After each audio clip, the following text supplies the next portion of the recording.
meu nome é Alexandra Dávila de Aguiar. Meu nome é Gabriela Cancino de Souza. E meu nome é Isabela Pacheco Bueno. Nós somos estudantes do Colégio Marista Assunção, localizado em Porto Alegre, no Rio Grande do Sul. E nós fizemos uma pesquisa sobre as contribuições da abordagem crítica do ensino de violações contra a humanidade na educação básica. O nosso trabalho foi orientado pela professora Beatriz Berelias. De modo inicial, como pesquisadores, a gente quer saber sobre a questão da investigação da perspectiva pública e da perspectiva privada, do ensino de eventos traumáticos dessas populações. Como esse ensino, como essas questões abordadas na escola, mesmo sendo o mesmo assunto, eles impactam, eles formam cidadãos diferentes. A questão ética, a questão crítica e a questão identitária desses estudantes muda. E a gente quer estudar a formação dos estudantes de Porto Alegre, mais especificamente. Mas, especificando mais nossos objetivos, queremos aprofundar muito os estudos sobre as violações contra a humanidade, utilizando uma perspectiva de interseccionalidade, para analisar as questões de violências entre gênero, raça e classe, que são questões que, apesar de relevantes e de tão debatidas, porque tendo em vista a atual situação que nos encontramos no Brasil, são questões que são debatidas, mas que não são realmente evidenciadas na sala de aula, que é isso que a sala de aula deve ser. A sala de aula deve ser um núcleo cujo a gente pode abordar, a gente pode falar sobre. Isso, e além disso, poder analisar os impactos dessa naturalização da violência. Como naturalizar que milhões de pessoas morreram em uma guerra e que outras centenas morreram em outra? Como equivaler num peso, numa balança, essa questão? É uma vida, é uma morte, e alguém estava esperando essa pessoa. Como desnaturalizar isso? Porque essa naturalização acontece. E também a gente quer desenvolver um projeto pedagógico que articule estratégias críticas para o ensino de eventos da violência. Porque não basta somente, como estudantes, como pensadores acima de tudo, a gente ter apenas o projeto, até pelo menos a questão do que é.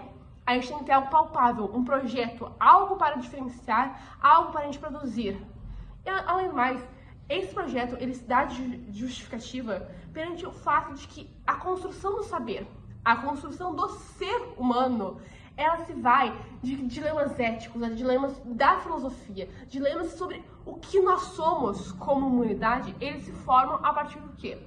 A partir da questão da escola. A educação, ela pega e ela vai em diferentes facetas da humanidade.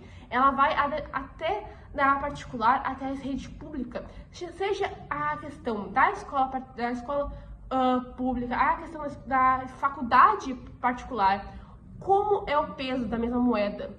Como ensinar a história na faculdade da rede particular muda, como a ótica daquele estudante muda, tendo em vista a estrutura de como é o social, a estrutura da onde está estabelecido o estudante. Como isso muda?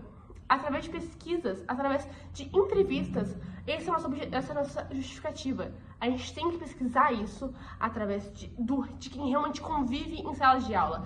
E vendo os dados desde a Segunda Guerra Mundial, que foi criada a ONU, como desde essa época foi trazido um debate maior sobre isso, mas será que esse debate, mas a pergunta geral é, será que esse debate realmente existe na sala de aula? Será que esse debate realmente está vivo acima de tudo na sala de aula?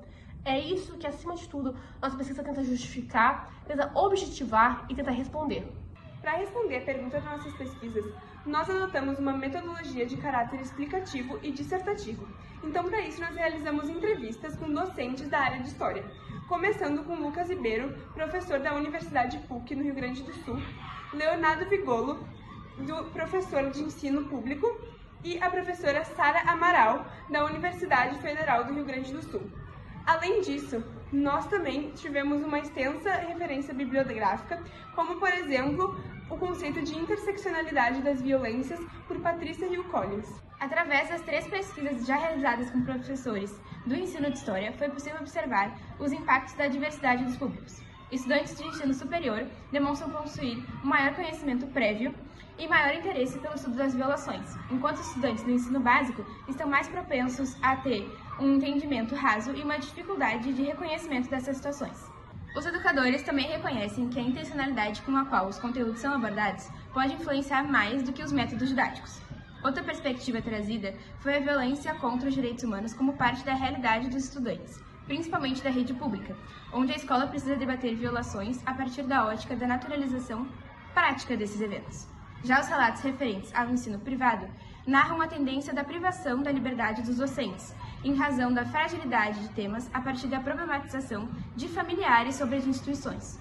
Ainda temos a intenção de realizar mais uma entrevista e um grupo focal com a participação dos professores entrevistados, para que eles possam discutir e debater possibilidades de intervenções em sala de aula que promovam a desnaturalização das violências contra a humanidade.